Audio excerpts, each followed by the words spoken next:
Welcome back to Workshop Wednesday. I'm Chelsea Bessemeyer, and today you get a little sneak peek into my day today in the studio, and we are going to make a veil together. So I know you might be thinking, I don't need a wedding veil. Well, you might not, but you might have a friend or a family member, a little granddaughter going through her first communion, if you're Catholic, or maybe even you want to start an Etsy shop. Making veils is super fun. And today we're just going to walk through kind of the basic classic veil and my favorite type of trimming for a veil. So buckle up and get ready. It's going to be a lot of fun. Supplies for making a veil are pretty straightforward. You have your tool and your comb, and here I have a plastic comb and a metal comb. I typically like to use metal combs most often just because they're a little bit more sturdy. The teeth don't break out, and I like that you can stick bobby pins through the teeth to hold it in so it doesn't blow out of the bride's hair or slide around. Even with super fine hair, as the metal comb is a lot more slippery than the plastic comb, you can still put those bobby pins in and get a good hold. The plastic comb is really great if you have kind of medium thick hair, because you can just slide it in and it stays in place. It really doesn't matter which type of comb you go with. You just need a comb and your tool, and then a thread that matches whatever shade of white you're going with. I also like to use an embroidery needle, one of these big fat embroidery needles, for helping me cover the comb, but you don't need to have that. It's just an extra bonus if you do. I really hope this tool shows up well enough here on the mat. Since my table is white, it's a little tricky to see the white tool. But first things first, we need to know the length of the veil we want to create. And my client would like an 82 centimeter veil, which is about 32 inches. And what you need to do is just add an extra centimeter or add an extra kind of half an inch for attaching it to the comb in the total length that you cut. So I'm just going to measure down here right to the bottom, and I'm just going to draw in a line where I want to cut the tool right angle from the corner. There we go.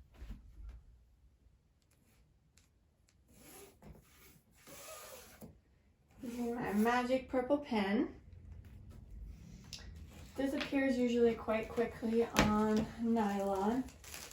So I'm going to just chop this really quick, right at the length, plus my little bit of extra seam allowance just on the top where it attaches to the comb. Now you can add all sorts of trims, edging, lace, beads, anything you like, sparkles. I'm just going to do a simple stitch edge on the bottom of this veil. I love the simple stitched edge veils. They are my favorite, and that is what my client would like. So I'm just going to turn it around and use this other side for the bottom, just because it's not quite evenly cut along this bottom. So I want to make sure I have a nice straight edge up at the top where we're going to gather that up to put it on the comb.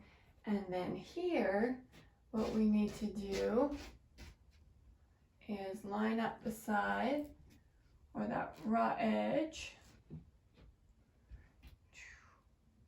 and then we need to cut a curve. So what we want to do is we want to come right off that side and cut a nice soft curve, nice harmonious curve that then lines up like a quarter of a circle, so it blends right into the right angled straight line. So on this bottom center section, it's going to be just straight, and then it's going to slowly curve up just right around the edge. So the curve itself doesn't actually really matter exactly how sharp or how smooth it is.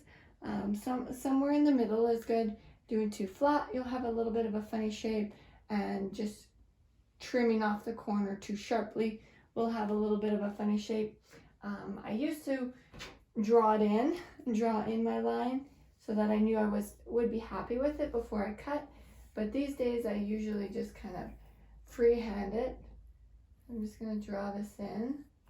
Trust that you can see it in the camera, just so you can get a kind of an idea. And the main the main important part here is to really look for a harmonious curve. You don't want to have any kind of corners. You don't want to create a corner where it blends back into the straight line. So just a soft harmonious curve coming out of the straight area in the center back and blending into the straight side seam. So here you can see we have a nice soft rounded arch blending up.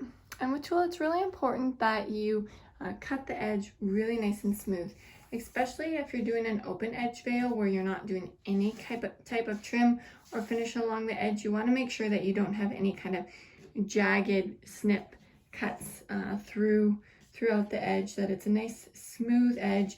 And if you do find that you've cut a little bit of a corner or there's a bump somewhere in it, then just take the scissors and smooth it out.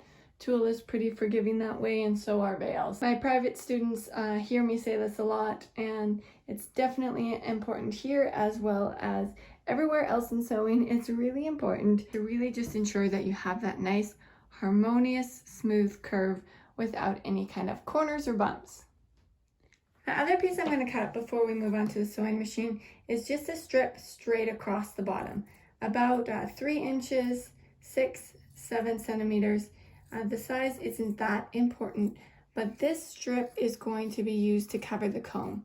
I love to cover the comb with a piece of tulle. This just keeps it looking nice and smooth, and then you don't end up by accidentally seeing the comb on the side or peeking out from the hair. So I like to cover the comb in a little bit of tulle, and I'll show you how to prep that.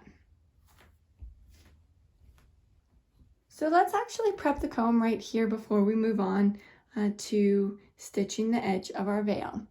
So to prep the comb, I like to just fold this little strip up a little bit, so it's a few layers, and fold it over the corner of the comb.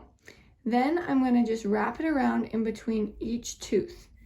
So I have the little tail end that I'm just covering up, and I might loop it twice. Depending on how wide you've cut your piece of tulle, you might only want to wrap it once.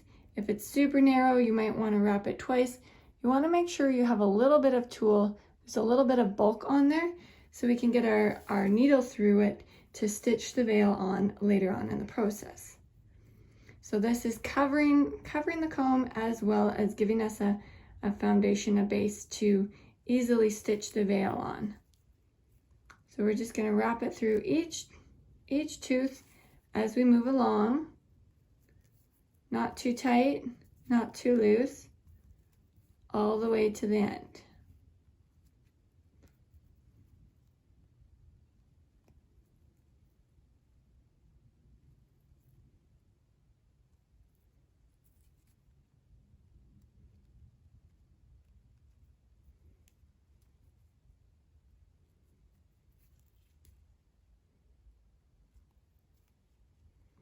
And when you're starting to near the end, if you do have a large darning or embroidery needle, I like to just hold it on the comb as well, with the eye sticking out the very end.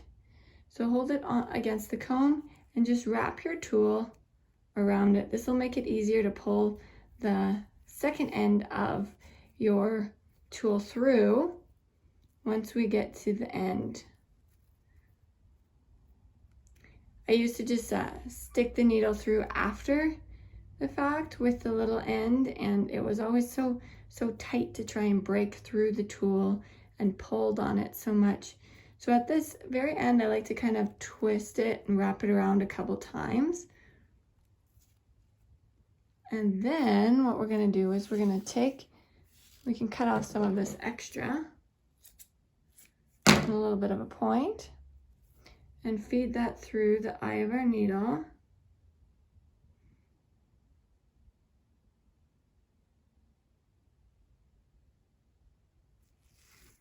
There we go, I've got it threaded through. And since I lost my end. Yeah, and since our needle's already wrapped through, we can just kind of shimmy it through underneath and secure that second end of our of our tool without needing to stitch it at all. And when you get kind of down to the last little bit, just ensure that you do have the very end of the comb again, the little middle end, kind of covered and wrapped. Kind of covered and wrapped so it's not sticking out from under the veil either. The second end is a little bit trickier to get nice and covered. If it is sticking out, you can always just throw a couple stitches in it when you're hand sewing the veil on later on. So I'm just going to trim this extra tulle right off, a little bit here. And then we have a really nice, smooth, beautiful tulle covered comb to attach our veil to once we've prepped our veil. The next step is to add whatever kind of trim you want on the edge of your veil. Some veils will have just a plain raw cut edge, and then you'll skip ahead to the next step. But if you are doing any kind of trim, edging, lace of any kind, you'll want to do that next because it's much easier to do when the tulle is still flat before it's gathered up on the top edge. On this veil, I'm going to do a basic locked stitch as close to the cut raw edge as I can. This is my favorite trim for a veil because it defines the edge of where the veil ends. Sometimes if you do have the open edge, a raw edge cut tool, it will just kind of blend, fade over from veil to gown. And that can be a really nice look if you want a veil that's just super subtle. But this is also a very simple, elegant kind of finish, but it defines the edge of where the veil ends and kind of the flow and ripple of how it cascades. So that's why it's my favorite trim for a veil, and it really is just the simple lock stitch, your basic sewing machine stitch right close to the edge. The tulle isn't going to fray or ravel at all, so it doesn't actually need to be finished, rolled, serged, or anything, even though sometimes veils are finished in this way. But I'm just going to stitch all the way around from the top corner, around the curve, along the bottom, and up the other side, right next to the edge.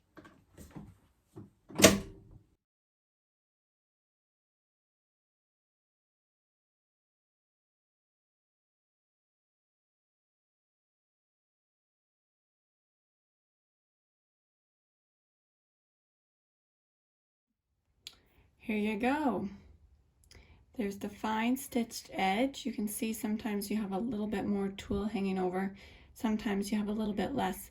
If you find you do pop off the edge and you've just got your chain running alongside the edge of the tulle quite often, then you can always stitch like ½ inch in to the netting and then trim the edge down after. But that is, again, an extra step. So I like to just try and do it in one shot all the way around. And always when you are trimming it, leave a tiny little bit. The squares of the mesh need to be connected again on the other side of your stitching. Otherwise, the stitching could just like slide off the hairs of or the threads of the netting, and we don't want that. So we just want it to have the illusion that it's right on the edge. And because tulle is so fine, even though it is a tiny little bit of tulle hanging over, it still looks like it is the trim. Okay, so now that we have our trim, our edging done all the way around the bottom, you can definitely give it a pressing. It's always good, as with any other sewing project, to give it a pressing in between to just flatten out the edge, clean up your tulle before we ruffle it up. And then the next step is to switch your sewing machine over to a very large stitch so that we can do a gather stitch across this straight edge on the top. Now you can gather it up however you like, with a single gather stitch, a double gather stitch. With a veil, I typically only bother ever putting in a single one, as it's easy enough to gather up and stitch onto the veil. It's totally up to you, however you prefer to gather your pieces. So here we go. I've got my machine set to the largest stitch that it can do, and I'm just gonna stitch right about the 1 centimeter. So if you did ½ inch seam allowance or a centimeter seam allowance, I'm just gonna stitch right about at that line or just shy of it, and stitch straight across the top. And I'm going to start with a back stitch. You can either leave both ends open or back stitch it. I'm just going to go use my little back stitch button and just shoot right across the top here all the way to the other end. Sometimes the tool, the way it transports, it will already start to gather up a little bit. It's totally fine here because we're going to gather or use the stitch for gather anyways.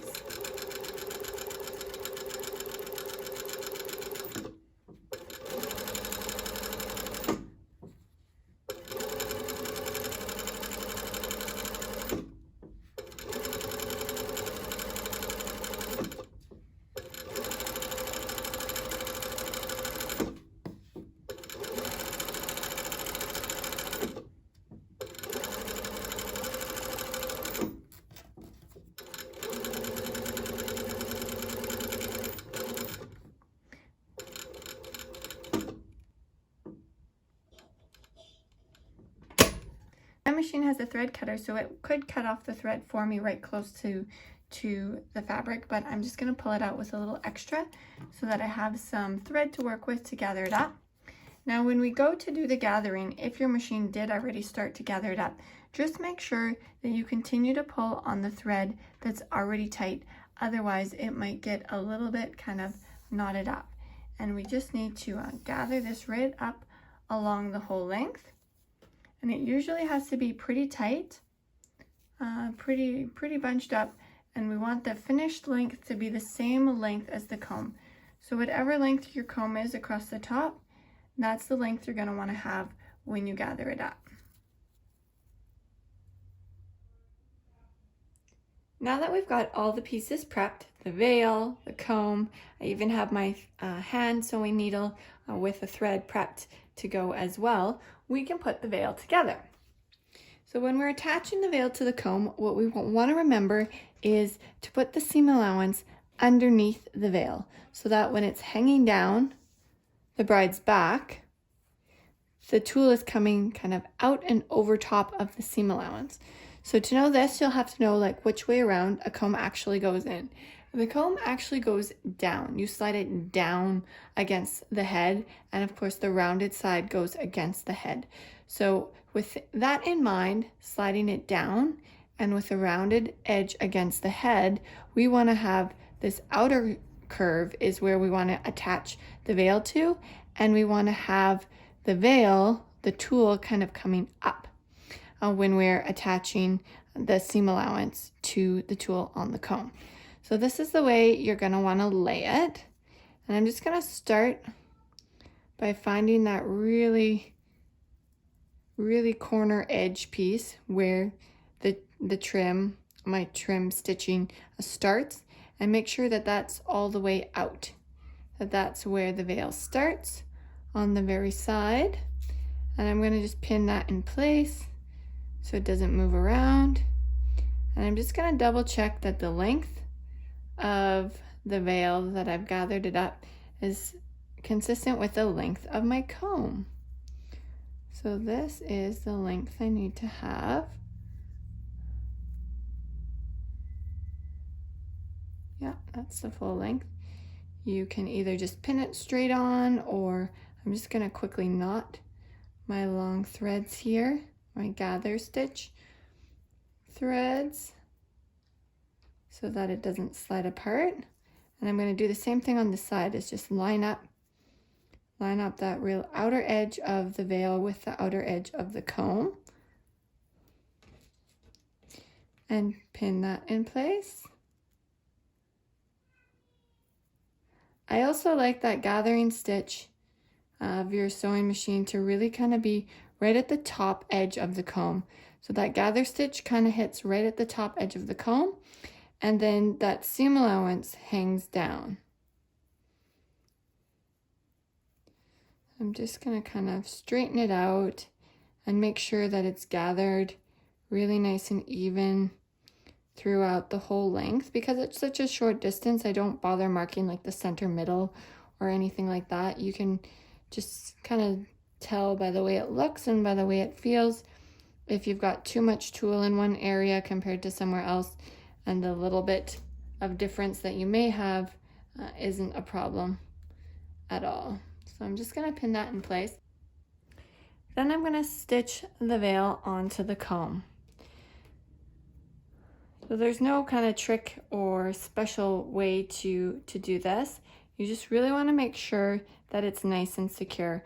I kind of like to slide my needle through where the gathering stitches are, like right where that gathering stitch is, because that's where the gathers will be the finest. This also helps in case your gathering stitch ever does break for any reason. It really shouldn't because there's no tension really on it, but if it did break, just so that the whole veil doesn't kind of unravel, having it stitched on securely around where those fine gathers are will kind of help hold it in place. And just ensure that you keep catching a little bit of that tulle that's attached to the comb and go all the way along the full length.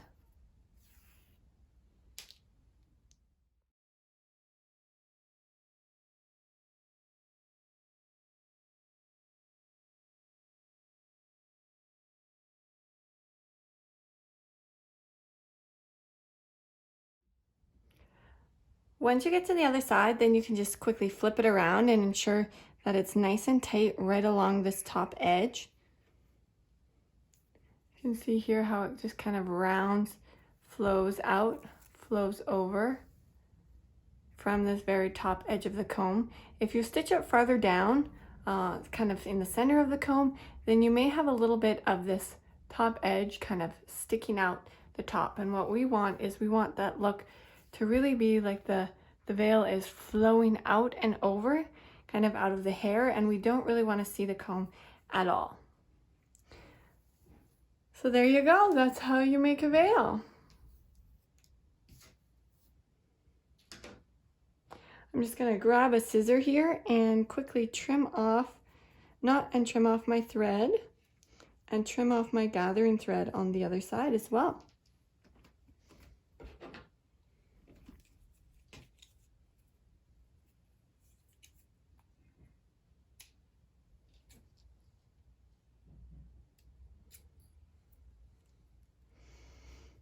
If you do find that your seam allowance is a little bit long or standing up, then you can also trim that seam allowance down on the inside after you have it stitched on. Just be really careful that you don't by accidentally catch the veil itself. There we go, that's a little tidier. We'll get rid of these little fuzzies. Okay, so now we're all trimmed up.